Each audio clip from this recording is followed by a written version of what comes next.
Hello, bored students. It's time again for writing tips on video clips. Tip number 4, be a radical skeptic. Hi, can we see you for a minute? Of course. That's what I'm here for. What can I do for you? We're having a hard time with our papers. I'm doing an ethnography of a church. And I'm doing an ethnography of the athletic center. And what seems to be the problem?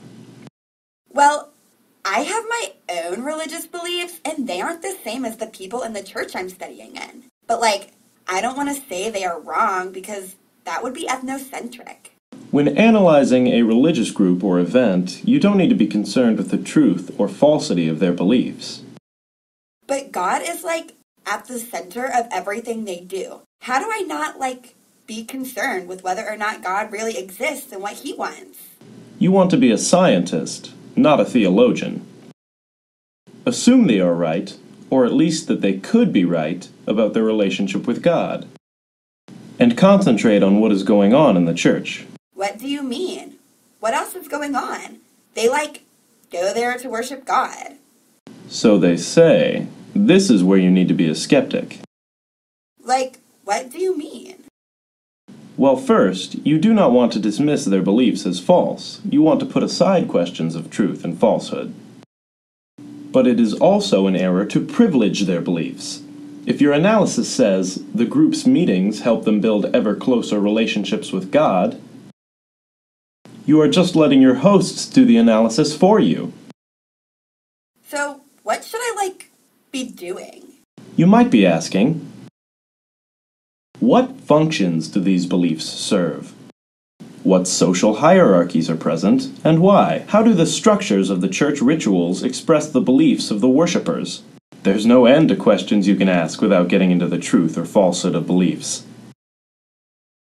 Cool. That's fine for Princess, but what about me? The athletic center is a practical place. Don't call me Princess. This is where you need to become not just a skeptic, but a radical skeptic. What's the difference? Well, in a culture like the contemporary U.S., everyone takes for granted that particular religious beliefs might not be true. So all she has to do is be skeptical within our cultural norms, but you have to be skeptical about the common beliefs of your own society. But how can I be a skeptic about athletes lifting weights and taping their legs? Instead of writing, athletes get their legs taped to reduce pain and help them avoid injury, write, athletes believe getting their legs taped will help them avoid injury. But that's not a belief, that's a fact. By fact, I assume you mean something people believe that corresponds to a reality outside themselves, like nature. First, whether or not something is a fact is irrelevant. There are facts people in a society believe, and other facts they don't believe. People act on their beliefs, not on facts, and anthropologists therefore mostly look at the relationship between belief and action.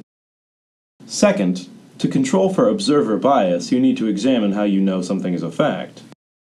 Well, they wouldn't tape themselves if it didn't work. Most people in Turkey and other Eastern Mediterranean countries wear blue beads and hang amulets on the wall to prevent injury and illness caused by the evil eye.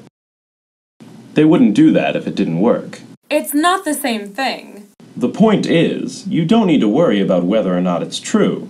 Just like she puts aside for the moment the question of whether or not prayer works, or a particular God exists, to see what else is going on, you don't let yourself get distracted by what your informants say are their practical reason for doing things.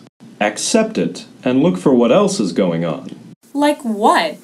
Who tapes who under what circumstances? With what effects? What do they do while being taped? Do they whine?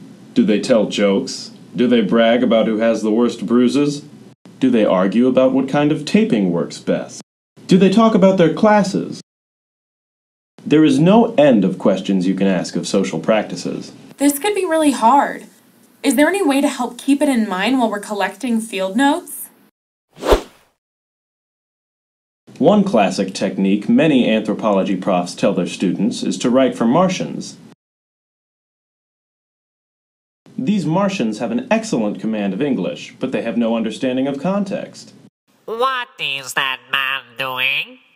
Eating dinner. What is that thing in his hand? hand? That's a fork. What's a fork?